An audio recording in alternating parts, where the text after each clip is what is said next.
Noida authority के CEO को योगी government ने हटा दिया है।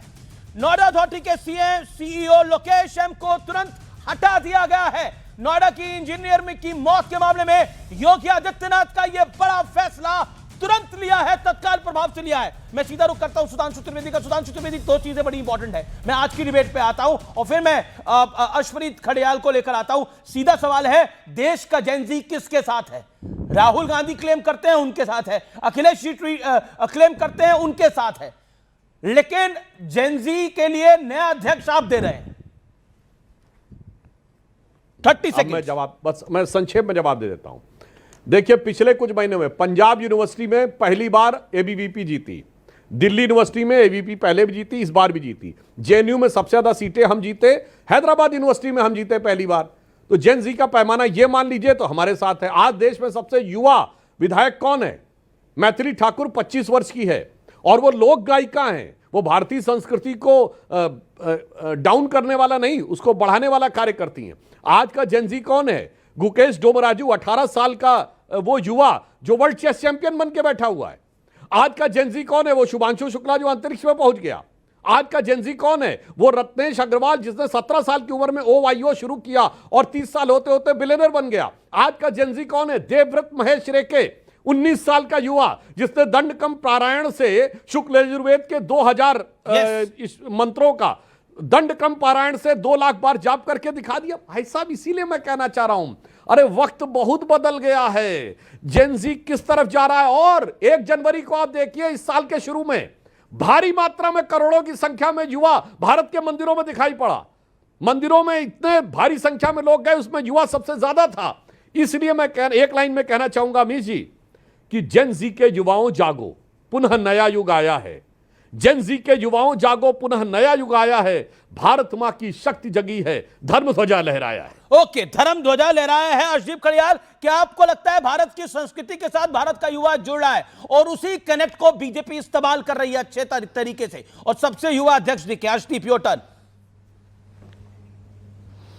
देखिए देवगन साहब, भारतीय जनता पार्टी की दिक्कत ये है, ये अपने मन की बात तो करना जानते हैं, लेकिन जेन जी की मन की बात सुनना नहीं भारतीय जनता पार्टी जानती।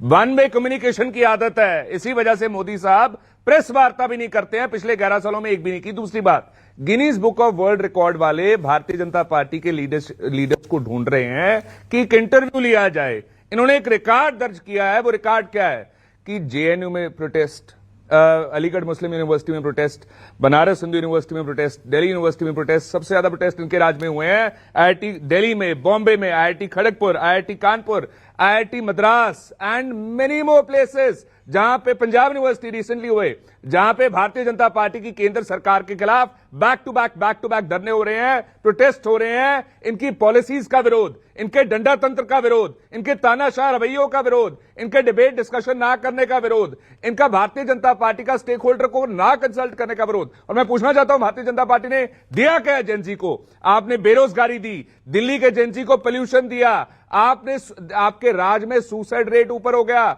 ड्रॉप आउट रेट बढ़ गया, आपने जो स्कीम्स थी उनमें फंड एलोकेशन कम कर दी, स्कॉलरशिप कर्व्स कर दिए, नेशनल फेलोशिप जो एससी स्टूडेंट्स के लिए थी उसको कम कर दिया, 18 साल पुरानी प्रदेश पढ़ो स्कीम थी उसको इन्होंने बंद कर दिया, श्रीयास स्कीम का बजट कम कर दिया, पोस्ट मैट्रिक स्कॉलरशिप स्कीम का बजट कम कर दिया। नहीं, आपकी सारी बातें सही है कि बीजेपी इतना, खड़ियाल साहब आप ही से सवाल पूछ रहा हूं मैं।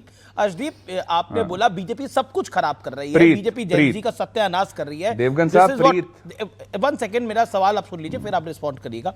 आप बीजेपी सत्यानाश कर रही है जेनजी का, बीजेपी ने बहुत बुरा हाल कर दिया है। This is what you meant, what I understood, और व्यूअर्स को भी समझ में आया होगा। लेकिन उसके बाद भी बीजेपी अगर चुनाव पे चुनाव जीत रही है, यूनिवर्सिटी के चुनाव जीत रही है, तो कहीं ना कहीं तो आंकलन आपको भी करना पड़ेगा ना। युवा अध्यक्ष दे रही है, यंग टीम को तरजीह दे रही है, पार्टी से लेकर संगठन से लेकर सरकार तक, तो कहीं ना कहीं तो आपको सोचना पड़ेगा।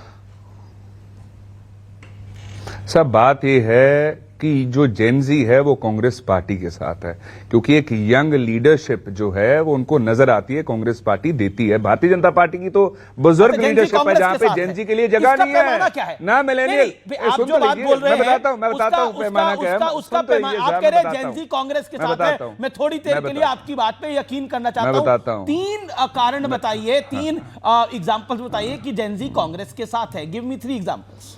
3 एग्जांपल्स विद नंबर 1 नंबर 1 जितने धरने, मैं सुन तो लीजिए, जो मैंने आपको रिकॉर्ड तोड़ धरने बताए, प्रोटेस्ट बताए, इतने कभी कांग्रेस के राज में नहीं हुए। नंबर 2 जो मैंने आपको फंड रिडक्शंस बताई वो कभी कांग्रेस के राज में नहीं हुए। नंबर 3 जो भारतीय, सब सुन तो लीजिए, मैं तो ये कह रहा हूं भारतीय जनता पार्टी की जो लीडरशिप है ना वो जरा कमेंट पढ़ा करे। जो जेनजी लिखती है ना, मिलेनियल लिखते हैं, इन लोगों के कमेंट तो पढ़ के देखिए, आपकी आंखें खुल जाएंगी। बताया कांग्रेस के साथ है, तो आप ये बताने की कोशिश करें ये जो कमेंट्स होते हैं वो कांग्रेस लिखवाती है, ये जो प्रोटेस्ट होते हैं ये कांग्रेस कराती है। आपने एक उदाहरण देता हूं, मैं आपसे देवगन पूछ रहा हूं साहब एक कांग्रेस के उदाहरण, साथ है, इसका देवगन साहब एक उदाहरण देता हूं। Okay, Sudhanshu Trivedi wants to respond. Sudhanshu 40 Devgan second, साहब, अर्शप्रीत को आपका मैं जवाब। बताता हूं, बस 10 सेकंड में आपको जवाब दे रहा हूं। I will give you 40 second after that. Sengar के बारे में क्या लिख रही है जरा देखें।